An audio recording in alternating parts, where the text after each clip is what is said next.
Hello, എല്ലാവർക്കും പുതിയൊരു വീഡിയോയിലോട്ട് സ്വാഗതം. അപ്പോൾ പുതിയൊരു വീഡിയോ എന്ന് പറയാൻ ചെറിയ കുട്ടി വീഡിയോ ആണ്. അപ്പോൾ ഒരു 4 മണി പലഹാരം ഉണ്ടാക്കുന്ന വീഡിയോ കാണിക്കാമെന്ന് വിചാരിച്ചു. വേറെ ഒന്നുമല്ല, നമ്മുടെ ചിക്കൻ കട്ട്ലേറ്റാണേ. അപ്പോൾ കുറച്ച് ചിക്കൻ ഇടുന്നതിനകത്തോട്ട് ഞാൻ ഉപ്പും കുരുമുളകും ഇട്ട് നല്ലതുപോലെ വേവിച്ച് കുക്കറിലിട്ട് വേവിച്ചെടുത്തതിന് ശേഷം ചെറിയ പീസുകളാക്കി കൈ കൊണ്ട് തന്നെ ഇങ്ങനെ കിള്ളിയെടുത്ത് വെച്ചതിന് ശേഷം ഒരു ചീനച്ചട്ടിയിലോട്ട് കുറച്ച് എണ്ണ ഒഴിച്ച് കൊടുത്തതിന് ശേഷം പച്ചമുളകും വെളുത്തുള്ളിയും ഇഞ്ചിയും ചെറുതായിട്ട് അരിഞ്ഞതിട്ട് കൊടുത്തൊന്ന് വാട്ടിയെടുത്ത് അതിലോട്ട് നമ്മുടെ 2 സവോള കുനുകുനാ അരിഞ്ഞ് വെച്ചതും കൂടി ഇട്ട് കൊടുത്ത് നല്ലതുപോലെ ഇങ്ങനെ വഴറ്റി അപ്പം അതിനകത്തോട്ട് കുറച്ച് ഉപ്പ് പൊടിയും കൂടി ഇട്ട് കൊടുക്കാവേ. കുറച്ച് കറിവേപ്പിലയും കൂടി ഇട്ട് കൊടുത്ത് നല്ലതുപോലെ ഇളക്കി യോജിപ്പിച്ച് അതിന് ശേഷം നമുക്ക് മസാലകളായ കുരുമുളക് പൊടിയും കുറച്ച് ഗരം മസാലയും കൂടി ഇട്ട് കൊടുത്ത് ഇളക്കി നല്ലതുപോലെ അതിൻ്റെ പച്ചമണം മാറുമ്പോഴത്തേക്ക് നമുക്ക് വേവിച്ച് വെച്ചിരിക്കുന്ന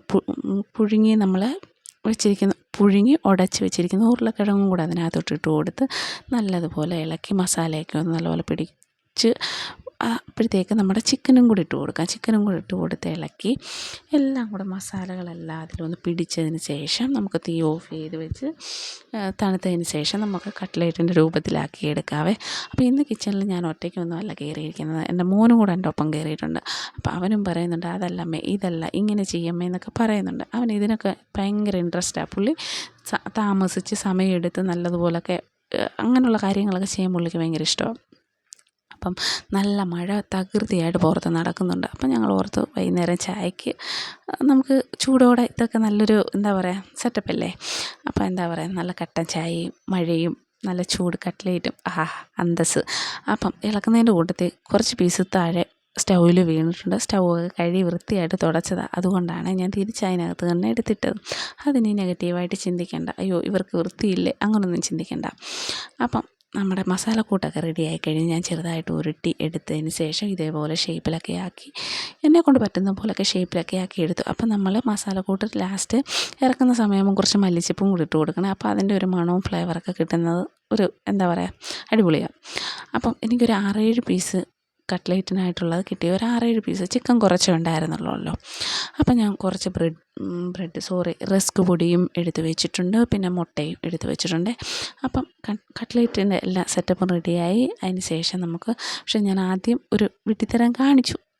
റസ്ക് പൊടിയിലോട്ട് മുക്കി അത് ഞാൻ മാറ്റി വെച്ചു. അതിന് ശേഷം നമ്മുടെ മുട്ടയിലോട്ട് മുക്കിയിട്ട് ആ റസ്ക് പൊടിയിലൊന്ന് പൊതിഞ്ഞ് തിളച്ചെണ്ണയിലോട്ട് ഇട്ട് കൊടുക്കണേ.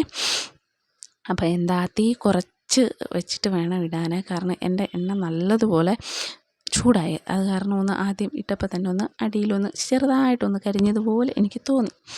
അപ്പം ഞാൻ അങ്ങനെ 3-4 എണ്ണം ഞാൻ അങ്ങനെ അങ്ങോട്ട് ചൂടെണ്ണയിലോട്ട് ഇട്ട് കൊടുത്തു. അപ്പോൾ അതിന് ശേഷം മോൻ പറഞ്ഞ് ബാക്കി ഞാൻ ഉണ്ടാക്കാമേ. ഞാൻ അങ്ങനെ ബാക്കിയുള്ളതൊക്കെ അവനുണ്ടാക്കി കേട്ടോ. ഞാൻ അങ്ങനെ ഈ 4 എണ്ണം ഉണ്ടാക്കി എടുത്തേ. പക്ഷേ നല്ല ടേസ്റ്റായിരുന്നു കേട്ടോ. കട്ടൻ ചായയുടെ കൂടെ കഴിക്കാൻ നല്ലൊരു ഇതായിരുന്നു. അപ്പം ഞാനതൊക്കെ ഉണ്ടാക്കിയെടുത്തു. ബാക്കി അവനുണ്ടാക്കട്ടെ എന്ന് വിചാരിച്ച് ഞാനവിടെ വെച്ചേ. അപ്പം നമ്മുടെ 4 എണ്ണം റെഡിയായി. ഞാനതങ്ങോട്ട് അങ്ങോട്ട് പാത്രത്തിലോട്ട് വെച്ചു. പിന്നെ ഇതിൻ്റെ കൂടെ സോസും കൂടെ ഒഴിച്ച് ഞങ്ങൾ കട്ടൻ ചായയൊക്കെ ഇട്ട് ഞങ്ങൾ ചായയൊക്കെ കുടിച്ചു. അപ്പോൾ അത്രയേ ഉള്ളൂ, ചെറിയൊരു വീഡിയോ ആയിരുന്നു. അപ്പോൾ അത്രയേ ഉള്ളൂ ഇന്നത്തെ വീഡിയോ. അപ്പോൾ അടുത്ത വീഡിയോയിൽ കാണാം. അപ്പോൾ എല്ലാ കൂട്ടുകാർക്കും tata bye bye, see U.